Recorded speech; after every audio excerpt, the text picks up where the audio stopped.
Welcome to the West Energy Podcast, powering your career. The energy transition plays a crucial role in Australia and the world's future, and the success of this shift hinges on the people driving it.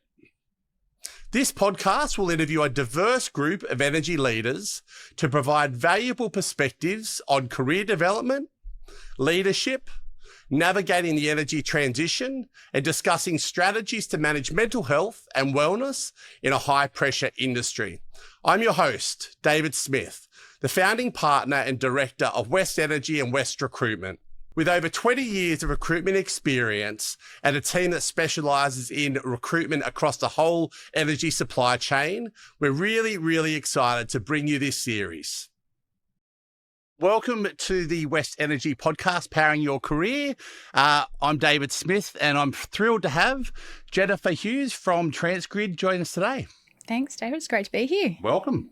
I think I don't know if I did actually touch on this, but I'm really excited to have you on board because when I was putting this podcast together 11 or 12 months ago, I asked a few of my nearest and dearest in my network, who do I need to have as a guest on this podcast? And your name came up first in terms of one of my networks. So to say I'm a little bit thrilled and excited to have you on the podcast is an absolute understatement. So thank you once again for investing the time to be part of this. Thank you. I hope I'm not blushing. I might be, but it is an honour. It's amazing to, I always appreciate hearing that people want to hear from me. So I hope I live up to the expectations. Time will tell, but I'm looking forward to it. So I'm sure we're going to be okay. So to kick things off, in your own words, can you tell our listeners a little bit about yourself? Yeah, absolutely. So Jen Hughes, I'm currently the Executive General Manager of Delivery at Transgrid. But that's not all that makes me up as a human. I have a wonderful husband that works for Endeavour Energy. So this is a really bad, cringy joke, but we are quite the power couple. Goes along perfectly with the podcast title. I love it. I know. There you go. We have a lovely house out in country New South Wales that we absolutely love doing renovations on and gardening. My family's close by. We're very close to our family, and so I'm very much a family-oriented person, and two dogs that are absolutely spoiled rotten in the mix of that. I love hiking and bushwalking. I love singing, and my team hate hearing me sing. Some of them enjoy joining in, but definitely song? A bit if famous for it. You're going to build out a classic? Look, if we're talking karaoke, It's got to be Bohemian Rhapsody, which will shock nobody that knows me. It's got a bit of something for everybody. Yeah. It's a real, crowd pleaser and brings everyone in. So it's a good song choice. I also have spent almost 18 years in the energy industry and various parts of it, be from generation through to distribution, transmission, some of the major loads in New South Wales as well. So I've been very privileged to work across many parts of energy in my career, and I've also been very fortunate to make a lot of really good friends and colleagues through that as well. So I feel very grateful to have such a great career in New South Wales in energy over the years, and to have such a fantastic network of people that have supported me to get here. I'm really looking forward to this, unpacking all that. There's a few things there already. I don't know if we're going to get into much more sort of detail than hearing your favourite songs, Bohemian Rhapsody. I think that's a really good start in terms of the podcast. But 3 more ice-breaking questions for you. If you could have dinner with anyone, who would it be and why? I would say Bette Midler. Oh. Yeah, I think she is a fascinating person. She would really have some stories to tell. Yeah. I think she's been quite courageous in some of the things that she will speak up and stand for in her allyship, in having a voice for people that maybe don't have a voice for themselves. She's an entertainer, but she drives change with care. And so I just think she's a bit of a powerhouse, and I think you would have an absolute hoot having dinner with Bette Midler. So I'd say, she'd be my pick, which is a little bit left field, I appreciate. Yeah, be entertaining. But I think I'd have a fantastic night. I think so. Yeah. What did you want to be when you were in school? This is a hard one. Many things, but probably the two things that stuck with me throughout school was an electrical apprentice for a while there and a teacher for a while there. So they were probably the two most consistent, but, all of the aspirations for being a pop star, movie star, all of those things were very much there as well. When reality struck, it was, down to an electrician or a teacher. Are they through influences through the family or? Yeah, absolutely. Okay. So a lot of my family are fantastic primary high school teachers and some of my friends today as well.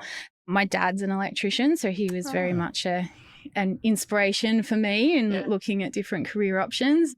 Had a conversation with him pretty early on when I wanted to leave school in year 10 and go be an electrician, and he said, well, actually it might be a bit challenging for you. I think you should stick it out at school. I then went and started a physics degree at the end of school with the intention of becoming a high school teacher, and then full circle became an electrical engineer instead. Dad likes to remind me to make sure I speak to the people that know what they're doing as the electricians on the tools as well.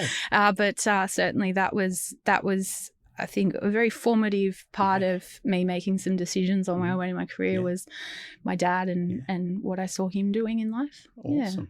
Third, and this is sometimes the most surprising one for me, what's one thing most people don't know about you? So I'm an avid gardener these days. I've officially hit the point where I think all of my hobbies have moved into preparing me for retirement in the future. But I absolutely love our garden, especially native plants. I love going for bushwalks and finding new natives and then finding out a bit more about them and seeing if I can grow them at home.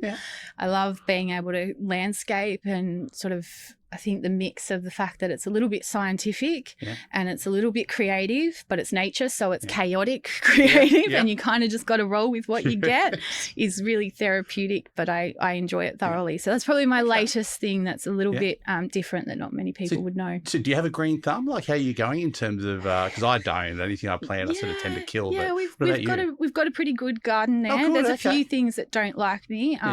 Waratahs and flannel flowers, I'm staring at you, but everything else seems to be going pretty good in the garden. Yeah. Very good. So to get into your career journey, and the podcast is all about diversity of backgrounds.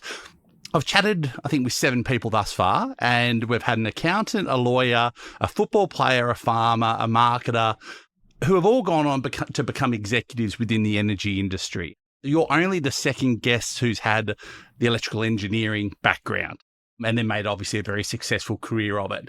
Why electrical engineering? Can you run us through your career journey up to your current role? Yeah, absolutely. So, I sort of touched on this a bit earlier, but I think when I was in uni and I was looking for what do I want to do, something that really attracted me to engineering was the practical aspect of problem solving. And the people that were in the engineering cohort, we had some common subjects, and I was kind of drawn to that problem solving aspect with a great group of people that really wanted to get in and make the world a different place. So it combined a couple of my real passions in surprises some people, but I love people. I love leading people. I've always kind of been naturally very good at that. So it brought that element together with the real technical solution focused side of things and the practical aspect of solving for some very real problems. And so electrical engineering just became a bit of a natural space for me to move into. And I really enjoyed it from the second I kind of transferred across into that engineering space. And I still have friends and colleagues today from those early days in engineering that it's a small industry at the end of the day. So they're scattered throughout, but we still very much keep in touch. My career journey has been a little bit different. I started in a generation space with back in the day Delta Electricity out at Wallerawang and Mount Piper out there. I moved into engineering consultancy for a little while, working on design and project engineering and a bit of project management.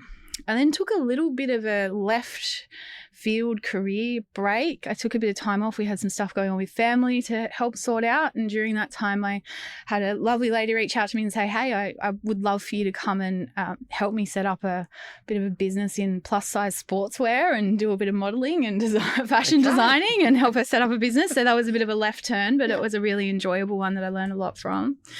I came back into engineering at Ausgrid in the distribution space for a little while, and for the last 10 and a half years I've been with Transgrid, and I've been very fortunate in my time at Transgrid to have a few different careers in reality, a few different roles there that have been really fascinating and interesting. Everything from project management at the start of it all into looking at our workforce strategies and resource planning and works portfolio management, leading our field teams across the state, all of our tradespeople and technicians scattered around the place who are absolutely brilliant humans. Working in the design, engineering and project development space in leading that team for a little while. I went and ran our network operations team for a little while as well, the control rooms that run 24/7 in keeping the lights on across the state. Also, really brilliant humans to be working with in lots of different capacities. And most recently moved back into delivery, back into delivering as the executive general manager for delivery at Transgrid, which is fantastic. I was going to say, anything but linear in terms of a career. God, dating back 15 years ago, would have you had any idea that the career would have worked out the way you did? I suppose you'd be hopeful of it, but... I've always been somebody that is more focused on how to add value. How do I find roles that add value? And a couple of those roles that I've moved into haven't existed before I've gone into them. They've just been opportunities to say we need to do something different. We don't quite know what it looks like. So come help us sort it out and kind of grab them with both hands and gone for it. And I think, again, those people leadership skills, the change management skills and the problem solving skills have really come into their own in those sorts of roles. I think as well, there's an element of when there's so much change happening across the industry as a whole, you start to look for people with different skills and the diversity of thinking to help solve for things differently. And so, again, I've been able to bring that to the table into some roles that perhaps traditionally you wouldn't have needed those skills as strongly, but by the nature of an energy transition, it's given me some opportunities, and I've been really grateful to be able to get in and work with absolutely brilliant people to work through, well, what can this look like and how can we really peel the onion and get to how we drive an energy transition. Got to be an exciting time to be in the energy industry at the moment. I'm going to say over 15 years now is the time in terms of anyone the change of what's happening. Yeah, I'm going to say join energy. It's the place to be. Come on in. Absolutely. So you're currently the EGM delivery at Transgrid. Can you walk our listeners through your current role in business and what excites you most about the work you do? So I currently have about 1,000 people in my team at Transgrid. It is, and we're spread right across the state. We deliver projects, so anything that's sort of being added onto the network that isn't a major project. So anything that's sort of under the $1 billion mark is coming through my team. We have everything from sort of small scale asset replacement type work to large scale connections for generators and any of the sort of data center work and work in energy storage, work in helping to connect some of the New South Wales government projects as well. So we've got quite a broad range of project work that our team is delivering. We also have all of the operations and maintenance of our network as well. So making sure that we're maintaining the network well, that we're operating it well 24/7, working with customers, working with distributors, working sort of across that network to keep things running and make sure that as we transition, we're doing it reliably. And we've also got all of the sort of services that sit around that, because there's a lot that goes into delivering work. So you've got all of your engineering and design functions, all of our warehousing, fleet, logistics, the property, there's a whole lot of stuff that goes into delivering, and really important, passionate people that are all making it happen in their own different, diverse ways across the board. So what I love most about my job and what really excites me in getting to be in this role is enabling that group of really brilliant people to make an energy transition happen, whether it be in Transgrid or across the energy industry. I have so many touch points and so many great people that are spread across the industry that we get to work with every day. It's really exciting. Yeah, absolutely. Looking back at your career, so it's been varied, you worked across businesses, industries. What do you consider to be your best career move? And on the flip side, could you share maybe a less than ideal decision you might have made along the way, and what have you learned from it from a career perspective? Yeah, I think some of the best decisions I've made have been the ones where I was probably the most nervous. Yeah. The moving into the GM network operations role was one where I knew I didn't have the 20 years of operational experience that is sort of the tradition in the industry for someone going into that role. And so I was a little nervous about how is this going to work out. But I also knew that we had a lot of change happening. I knew that there were really smart people in the team that were very reliable and are very reliable. And I knew that my approach was going to be one that at least provided something a bit different in helping to rally the troops and solve for some things a little bit differently when it's really needed. So it's one that I probably was most nervous going into, and I sort of shout out to a couple of my colleagues at Transgrid that gave me a bit of a push in the right direction, and they know who they are. Yeah, no, but on that basis, I think it's a big important thing to do, because it's so important in your career that you might see a move that you might be nervous about, but it might be the best career move. And I'm sure there's thousands of stories where people say, I'm not ready, I'm not going to apply for that. Obviously, you asked people around you and said, hey, I'm ready for this. Absolutely. Talk us through. Well, what does that process? What did that process look like for yourself? It took just getting a bit of understanding of where the role's at and what are the things that are really needed to be able to work out how do I add value in this? What value am I going to bring? What value does the team bring to the table as well? And how can I get around that? Yeah. And then testing that with some people to go, well, this is how I'm thinking about it. Does that align with what you're thinking and expectations are as well? Through that process, that confidence really built, and we got around it and we did some really great things. And I still have operations now reports into me in delivery as well. And I love getting out and chatting to the team and hearing about all the next round of things that we're going to solve for together as well. I think the more you can sort of step back and go, what are the things that I really bring to the table that might be a little bit left field, but still have the potential to add huge value is really important in assessing something that might look a little bit non-linear or a bit different for you. But man, I got some breadth and met a whole other fantastic network of people that I still get to work with today in making that step change. And I think it was a big part of what then led to me being successful into the executive role that I'm in now. So, sometimes you got to take a little bit of measured risk along the way. Absolutely. On the flip side of that, something that was probably not such a good career choice, I think very early on in my career, I did feel like you needed to go through that linear progression process, and I was probably more inclined to let people tell me where I should go next or sort of help tell me what my career should look like and what I should be like and what a leader should be like in energy. And so there's a couple of roles pretty early in my career in the early leadership stages where I think I was less deliberate about thinking about the value I bring and holding on to who I am fundamentally as a person. And so you feel yourself becoming a little reshaped in the mix of things. I learned a lot from it regardless. I wouldn't say that I regret any role that I've taken ever, because I think you learn a huge amount and you get breadth and stretch and the value out of the experience of some of the moves that maybe weren't as strategic as I would be now is that you find out what doesn't work and that's a huge value as well. That's the other side of the equation that I think helps you work out who you are and what matters to you and what you want to do with your life.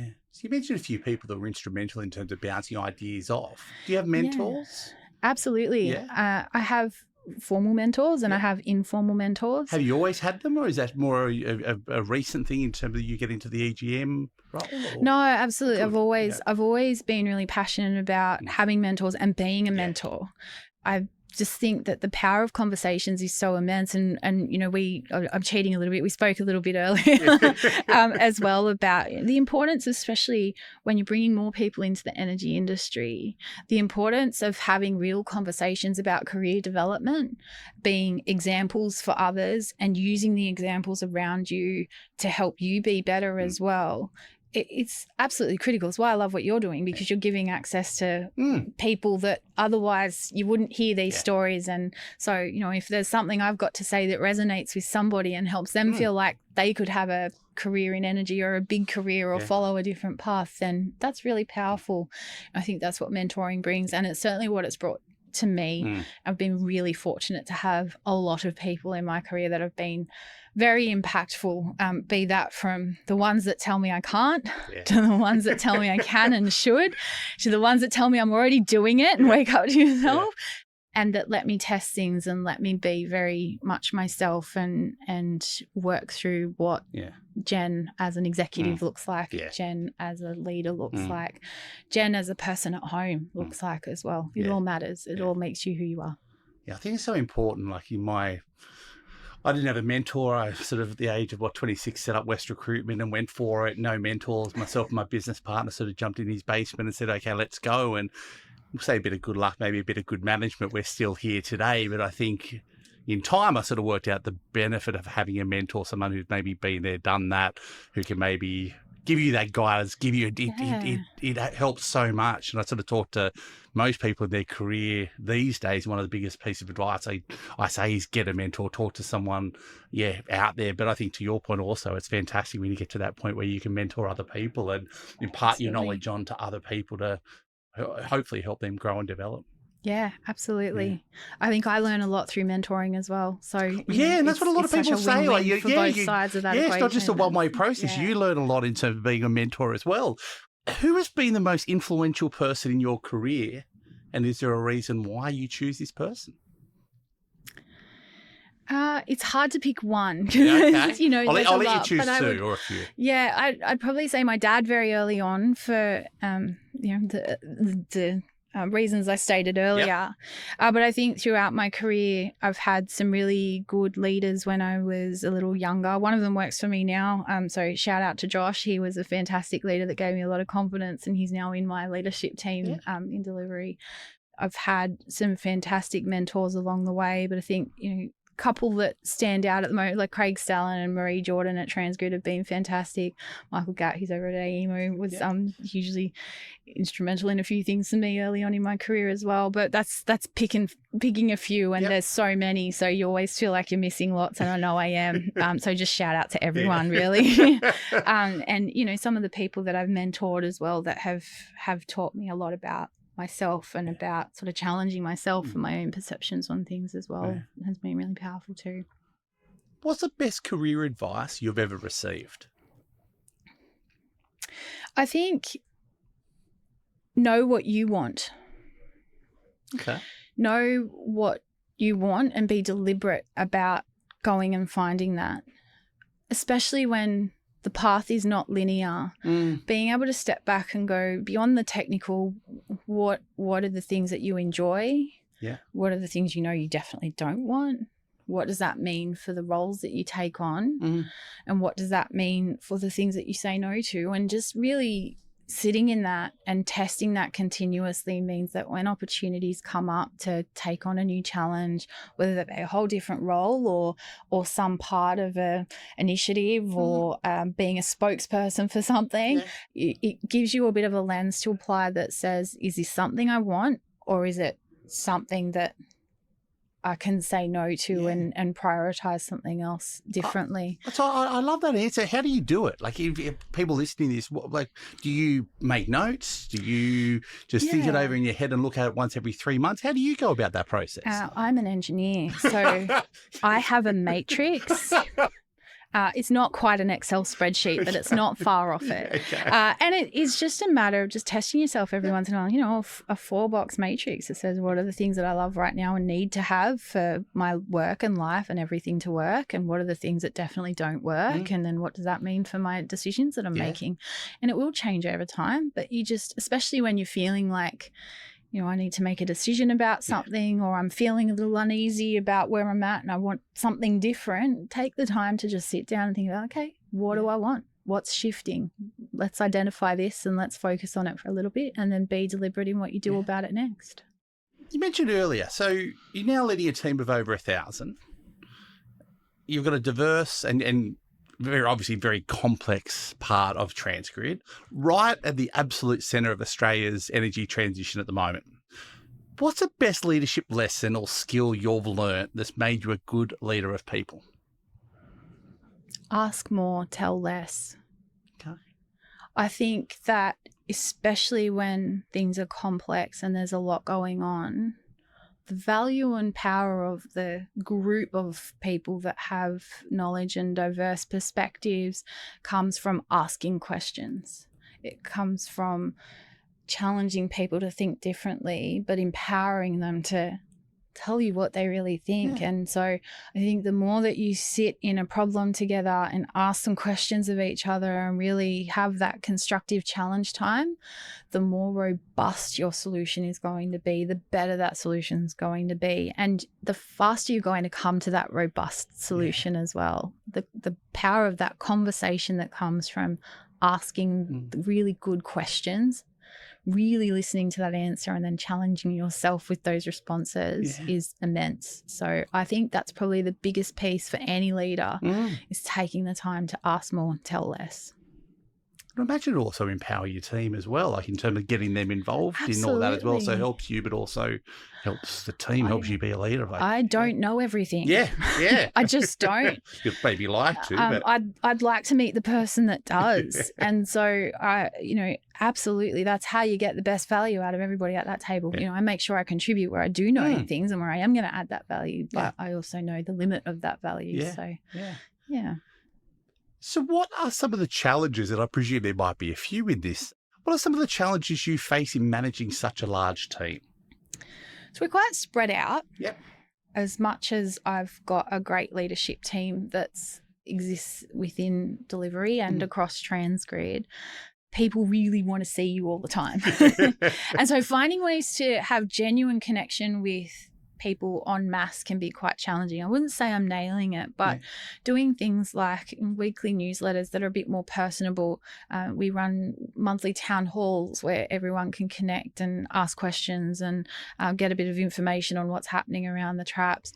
Getting out and just, doing the ride-alongs, having the conversations with people on site, getting to people so that you're having good, genuine conversations, but also being a representative of the broader conversations that we're having in energy. Speaking to customers, speaking to our key stakeholders, speaking to our consumer groups, and really understanding what's happening across energy to be able to then bring that value to the team in the conversations that we're having together is really important.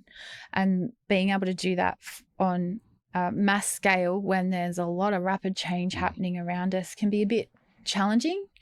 And so I think being able to represent it in a way that gives the insight but also comes back to that consistency of, and this is our role in it, and this is what we're doing about it, and let's come back to, we want to make sure that we're transitioning reliably and that we're growing the network in the way that we need to, and we're nurturing trust along the way with our customers and with our consumers and our shareholders and, all of the key stakeholders that we have, and our employees really importantly as well. And just bringing it back to that centre is important. Yeah. We hope you're enjoying this episode of Powering Your Career. Clicking follow or subscribe will allow you to stay up to date with all future content. Leaving a review helps others find this podcast. And for more information on West Recruitment and how we can help, please visit us at westrecruitment.com.au. So this is going to be a question I'll ask you if you agree or disagree. I think you might say agree, but we'll see. So life seems to be getting busier and more complex for all of us. I know I certainly feel it, and it's becoming harder to juggle a career alongside everything else that life throws at us with all the different complexities. So do you agree? Absolutely. How do you personally manage the balance between building your career as successfully as you had, alongside maintaining your life outside of the work, like family and everything else that we have? So it is absolutely a challenge and something you have to be really deliberate about.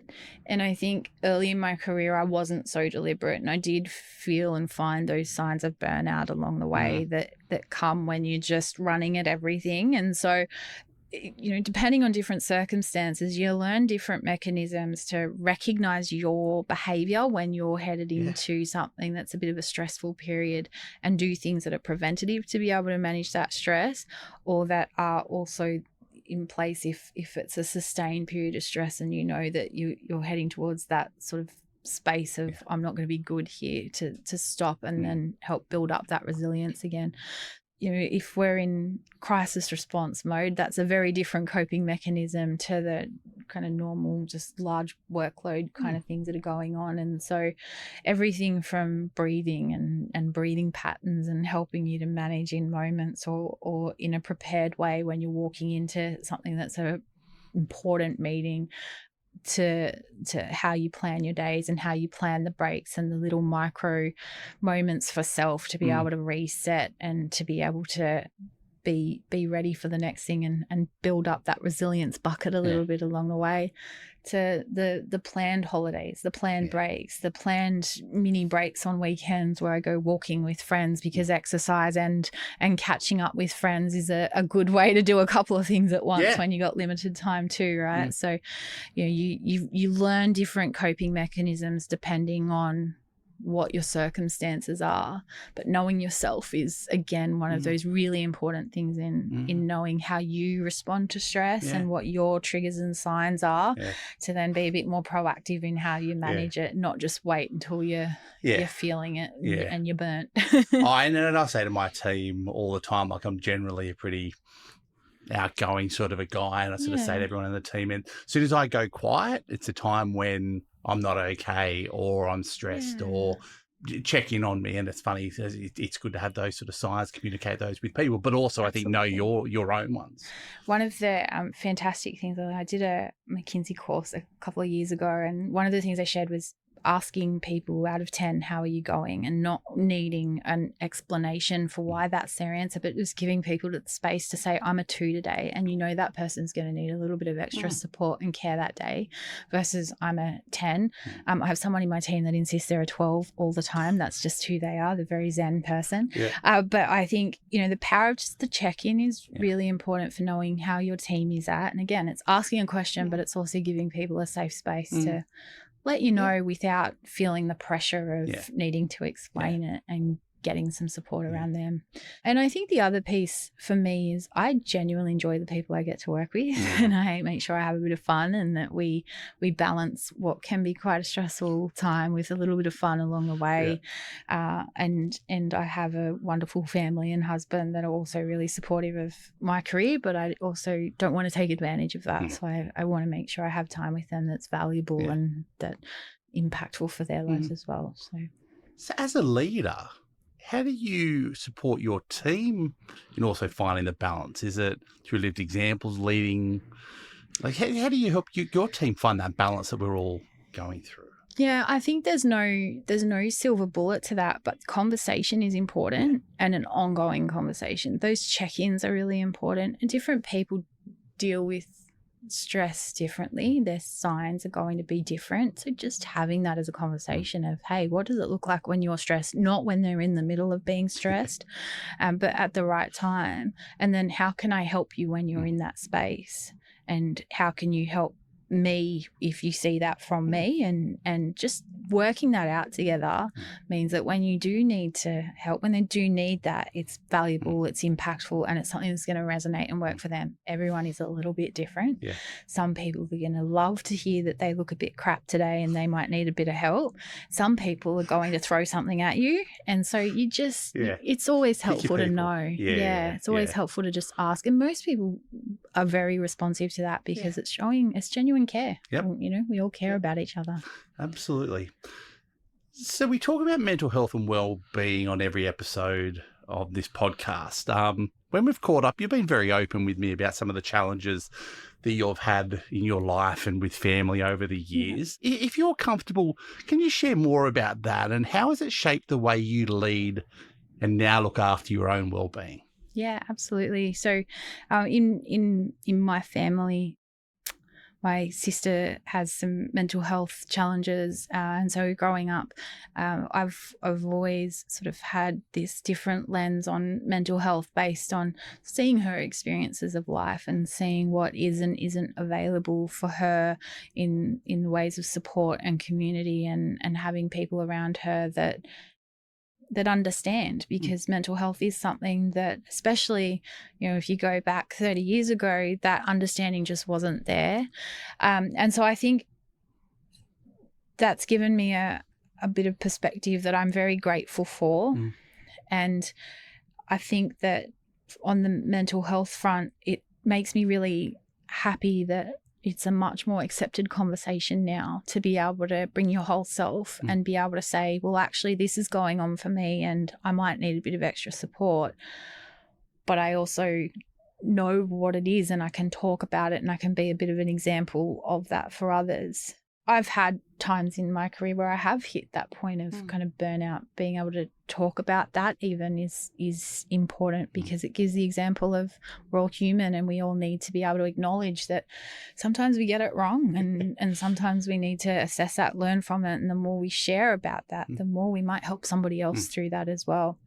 Something I've been really proud of in my time at Transgrid has been the Workmates program that we've developed in the organisation, that came about from some really early conversations during COVID, where I was running our field team and a couple of my team reached out and said, we've got some people struggling. Some of our leaders are struggling because there's so many people struggling and they just don't know what to do, how to connect people to support, how to have the conversation without making it worse or saying the wrong thing or feeling a little bit hopeless themselves and taking that burden on. And so we reached out to some of the colleagues across the organisation and looked at how do we create some mental health first aid training that just helps people in, differently to a physical injury, to understand and be able to be a first port of call to connect to the real help that sometimes people need for where they're at in life, and be comfortable in being able to have that conversation and have that reach out point. And I know from when growing up with my sister, who is the most caring and compassionate person, and absolutely creative soul, and brings so much joy to the people around her, that sometimes she has her dark days. And sometimes in those dark days, no amount of being a caring family member is enough.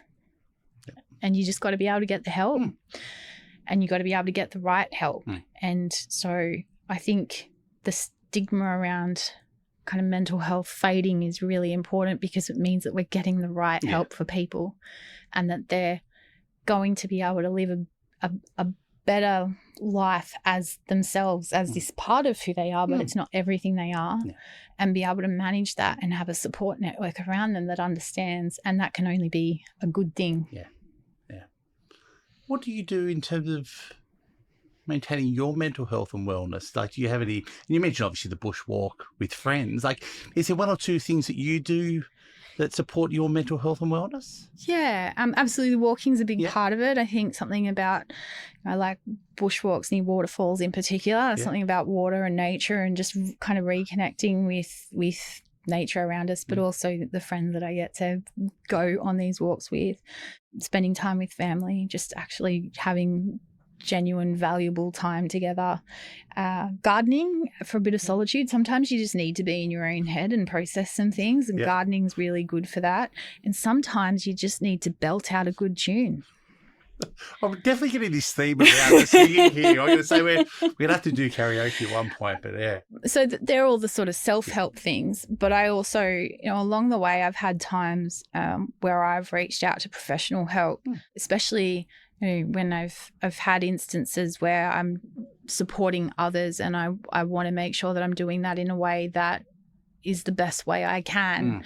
And sometimes, especially when you're supporting people with illness and mental health, and there's never a right answer, but there's better ways that you can learn to not only help that individual, but help yourself through that experience, because reality is when you're supporting others through some pretty serious stuff in life, that does impact you too. And so if you're having those deliberate conversations and getting some help for you in how to manage that, you're going to provide better support. You're going to be a better version of yourself in connecting them to the support they need, in being the support they need, but also making sure you're okay at the end of that too. Through LinkedIn and conversations, you're deeply committed to DE&I on an overall perspective, and we've spoken a bit about this. Why is DE&I so important to you? How does it benefit you and your business? And then overarchingly, how can it benefit the energy industry as a whole? I just think that when you have such a diversity of thought, you're going to get better outcomes. I think when you bring people to a table and you treat them equally, they're going to bring better versions of themselves, because they're not sitting on a different podium to everybody else. They've got equal opportunity to contribute. And when you include those thoughts, when you actually listen and value the perspective that you're getting, everyone gets the value of having that diverse and robust and more rounded view of what matters in the world and what's going to be successful. And that's applicable across the board, not just in energy, but you look at some of the things, we're living in an interesting political environment across the globe at the moment. And, you look at the things that make us successful are where we come together and we really solve for things together. Look at COVID. Look at a real threat that was there. And the more that people came together and learnt from each other and shared knowledge and cared about each other and really worked on how can we get through this together globally, the better outcomes we had. I think it's a really great example of the power of working together and getting diverse opinions, because there was no silver bullet. You needed everyone to be looking at how does this impact my little bubble of the world and the things that I do every day, and how do we solve for that so that we keep each other safe fundamentally. You look at what doesn't work, and it's where you create that threat behavior that then means that there's that inherent competition and kind of rock throwing that occurs, and people feel less valued, and then societies feel less valued, and you inherently end up with a very different culture and dynamic that doesn't mean it means we're going backwards. We're not working together to progress forwards in a good direction. So why does DEI matter to me? Because I think we're better for it as a society for having diverse and robust solutions where we come together and we include everybody in how we go forward. That's the only way to solve for things. And in an energy transition that's going at a very rapid pace, that has so many different complex problems. They're not just technical, they're financial, they're social, they're fundamentally reshaping the way that we live day to day. You need to have diversity of opinion in how you solve for it. You need to create an equality in how you make sure that we bring everybody along in the energy transition, not just those that can afford it because they're well off, or not just those that are in certain parts of the industry. It needs to be a solution for society as a whole, and you need to include everybody's thoughts and opinions on what that looks like to try and come to a resolution that's going to work, especially when you've got such a huge growth, bringing people from different backgrounds and experiences in. It's the only way we're going to be able to actually achieve it. So energy transition is a fantastic opportunity to make the most of DEI. Yeah. So let's drill more into this, specifically to the energy industry and getting more female engineers into the industry. And because I've seen a few posts that you've sort of put up around this, it seems in talking with Endeavour Energy and Transgrid, the proportion of grads and trainees we're getting in terms of the electrical engineering space seems like the ratios are getting better. More female engineers are coming into the industry, but obviously there's a long way to go. What can we be doing more or better as an industry to get more diversity, I suppose, more female engineers into this industry? Yeah, I think it's creating different conversations early on that get rid of some of the barriers, perceived or real, that prevent people from taking a job in energy, be it through engineering or apprenticeship or more broadly, you know, as I said, there's many different issues and opportunities to solve for in energy. But I think having conversations about exactly what we're solving for beyond the technical helps to make it something that's interesting and realistic for lots of different diverse people with lots of different diverse drivers. I think that a huge part of when you're solving for something differently is a creative problem solving mindset. And there's so many people in the world that love problem solving, love being a bit creative, love doing things that are a little bit different. And so we're not tapping into that as well as we could. There's such a focus on the maths and science part of it that doesn't necessarily appeal to everybody because it's sort of seen as this complex and hard piece of the puzzle. But actually the creative thinking, the power of communication, the power of bringing people together and helping them work to solve something, that's a skill set that's hugely valuable in an energy transition. So how do we get those people thinking about engineering and energy as a very real potential for them? By getting out there and being the example of it, by talking about the fact that these challenges go beyond the technical and the opportunities are ripe and run right across the industry. I think that, you know, it's one of the reasons I'm happy to do these sorts of things, because you just never know who's going to hear this and maybe you go, oh, maybe I can go and do that. It certainly wasn't something I'd aspired to in my high school days, to be an electrical engineer. I kind of stumbled my way across into it. I think by fourth year I was the only female power and engineering person left in my cohort. But I stuck with it, and I had a great group of colleagues that went through it with me, and I haven't looked back. So let's go and have those conversations that make people realise there's a huge potential here. But you are so true, because I do think the engineering so much in terms of the maths and the physics piece. But as you said, so much is around the problem solving, and I suppose people with that sort of problem solving mindset could be going into a whole lot of other careers, which they might be perfect for engineers. Absolutely. Or to go into engineering, go into that field. Absolutely. Bloody hell, there's enough careers out there, and I'm going to say they're only going to increase. Yeah, I think, you know, there's so much opportunity long term in energy. This challenge isn't going away in the next 10, 20 years. We've got so much to achieve together. So I think, you know, we've got a plethora of things to get on with. So let's find some ways to tap into the different skill sets that can add value and should add value in an energy transition, and welcome it, bring it in and get that value out of them. Well, hopefully we get a few more joining the industry off the back of this podcast. Maybe. So to go to real sell mode and sort of talking about the industry, what do you personally love most about working in the energy sector? And for someone starting out or thinking about making a move into energy, why should they seriously consider it? There's so many different aspects to energy at the moment. You've got the renewable space that is fascinating in terms of the technologies and the constant evolution of what an energy generation portfolio can look like, and how we can fundamentally just get our energy on a daily basis from a mass scale to what exists in someone's home and in the day-to-day usage of their energy.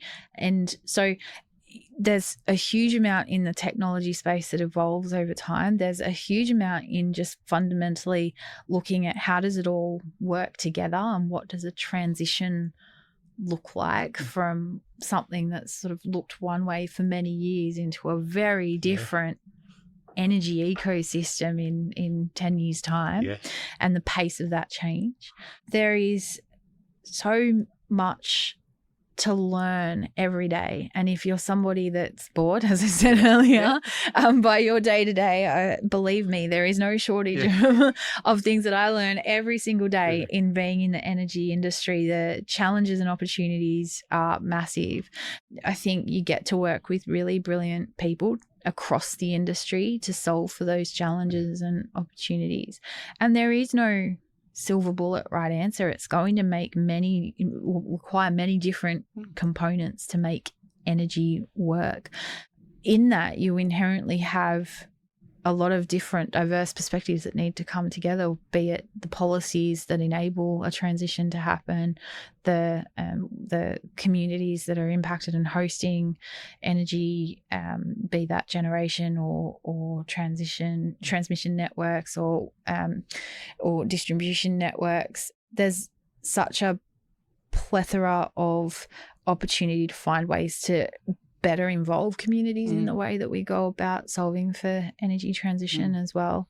I think it's ripe. There's so many different aspects to making a better energy transition for Australians and for the globe that we are running at a pace that becomes a bit of a benchmark as well for what happens internationally, and we do get looked at. There is a spotlight on Australia for what are that lot doing down there, because it looks a little bit different and interesting with the mix of solar that we have.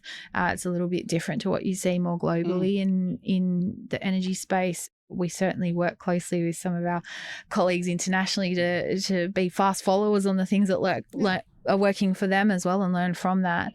But we also are sharing a lot of knowledge on the things we're finding along the way and really leading in so many spaces. So if you're somebody that's driven by kind of getting to be a bit of a global leader and tech head in that space, there's a whole lot there for you too. So it's exciting. There's a lot of different ways to come into energy at the moment across the board, and I think I've mentioned maybe 3 or 4, but there's probably 20. The list is long.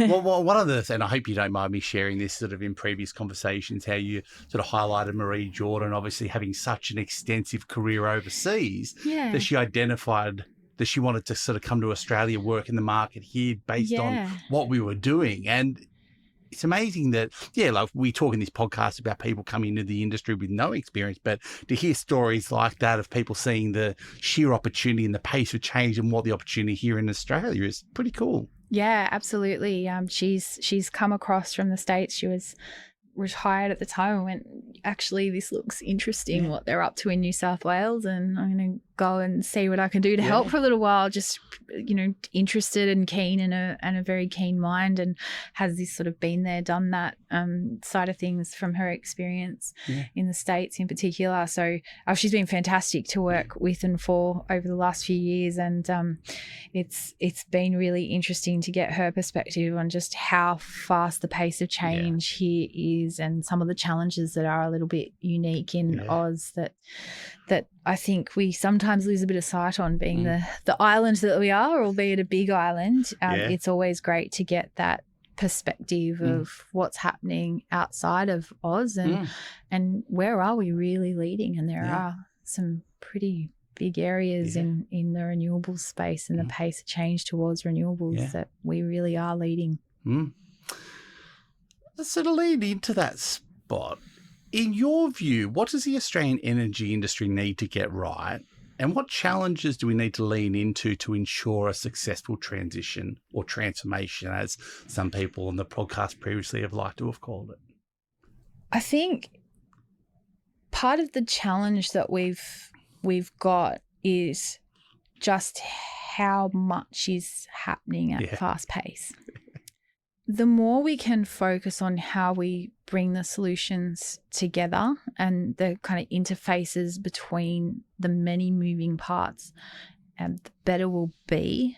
I genuinely value the importance of competition, absolutely. And I think there's areas where collaboration needs to shine through really hard on how we solve for some of the complexities, especially when you look at it from a community lens, where you've got multiple different parties impacting a single community. The more we can collaborate on how we do that really well, the better we will be. When we look at it from a technical lens, operationally everything is interconnected, so fundamentally all has to work in the broader ecosystem, and so there's some very real need to collaborate well in that space.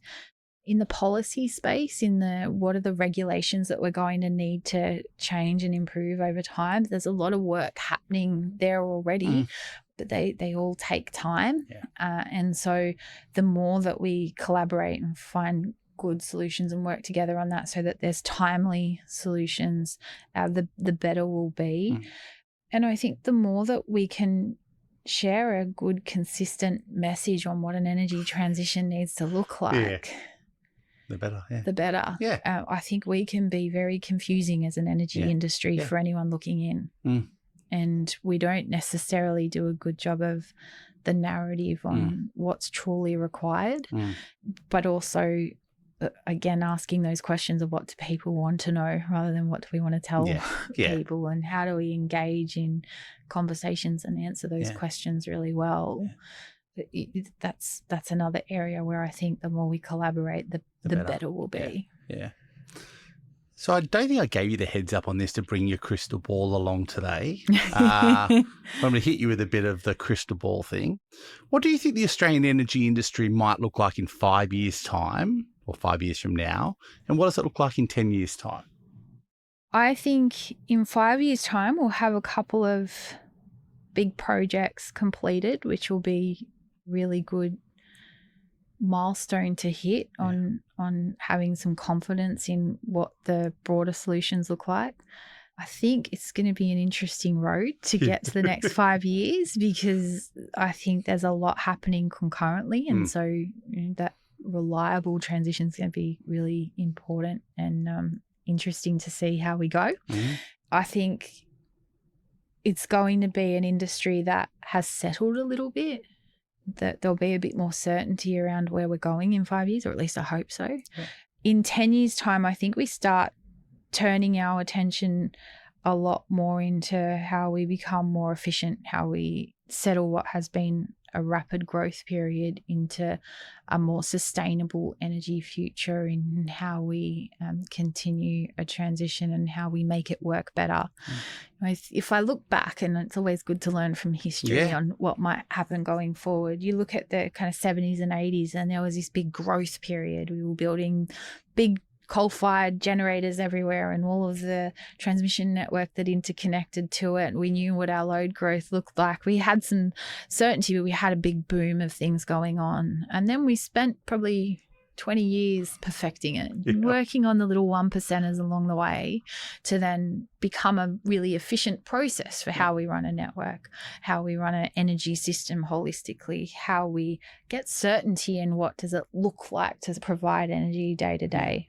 Where we are right now, we're back in that big learning phase of what are all the things we might need, what does the innovation look like, how are we going to do this differently, how's it going to come together. In 5 years, we'll have a bit more certainty because we will have delivered some things, and we'll know what's working, and we'll be tweaking the things that maybe need some tweaking. In 10 years' time, I think we'll be through that big rapid growth stage. There'll still be things that come along, and absolutely that continuous improvement and innovation will always be there. I also think that as an energy kind of ecosystem, we'll be in that next phase of where do we find those 1%ers again? How do we get really good at doing this as a new energy system, but one that we know and we're comfortable in, and we're doing that continuous improvement on. So that's a little bit of learning from history for where we're going, but that's how I see it. I might be wrong. We can throw the crystal ball out. Yeah.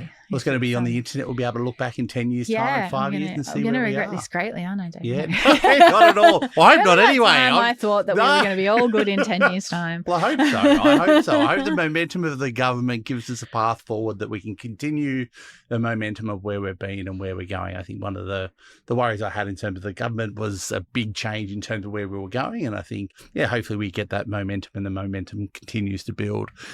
You've spoken about innovation a few times in terms of the energy industry. So obviously innovation's crucial in driving the energy transition. From your perspective, what are some of the most exciting or impactful innovations that you're seeing in the energy sector right now, and how do you think that will shape the future of energy? I'm going to be a little bit selfish and nerdy on this one. One of the things that absolutely excites me is what it looks like to be planning around a control room of the future. Okay. What it looks like to be operating a different energy system going forward. So we've got a bit of work happening, and it's not the massive at scale project pieces, and they're really interesting and exciting too, absolutely. But it's the how does this come together, and how do we work smarter, and how do we make sure that we can manage a much more complex network, not just within Transgrid, but across that ecosystem, and how we collaborate on that, and how we make sure that it all kind of sings together.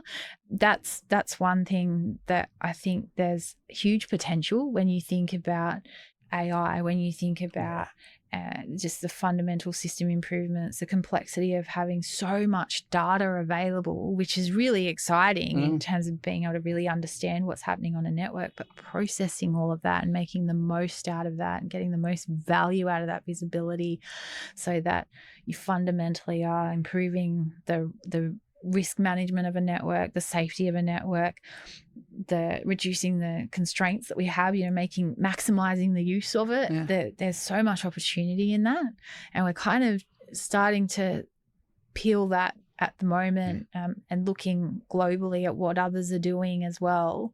I think it's going to be really fascinating to see where we head over the next 5 years in just that really fundamental part of how we operate it all together. You can take the girl out of operations, but you can't take the operations out of the girl, and it's one piece that I keep a very keen eye on as we move forward. And so much opportunity for innovation, both in kind of the micro detail of how we use this one asset to the piece of how it all works together.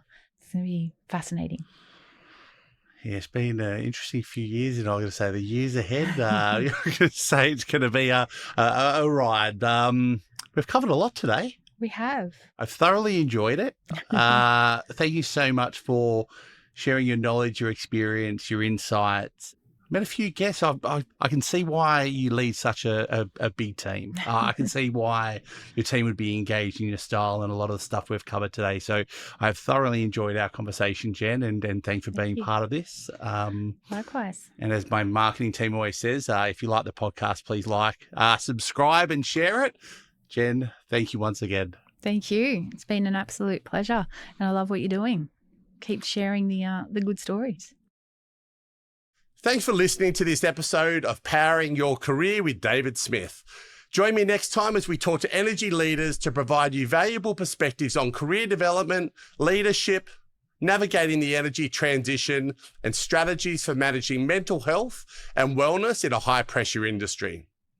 If you are enjoying this series, please click follow or subscribe for further episodes. And leaving a review or a comment helps others find this podcast. Also, if our team can assist you with any recruitment requirements, or you are keen to discuss your career journey, please reach out to West Energy or West Recruitment at westrecruitment.com.au. Thanks.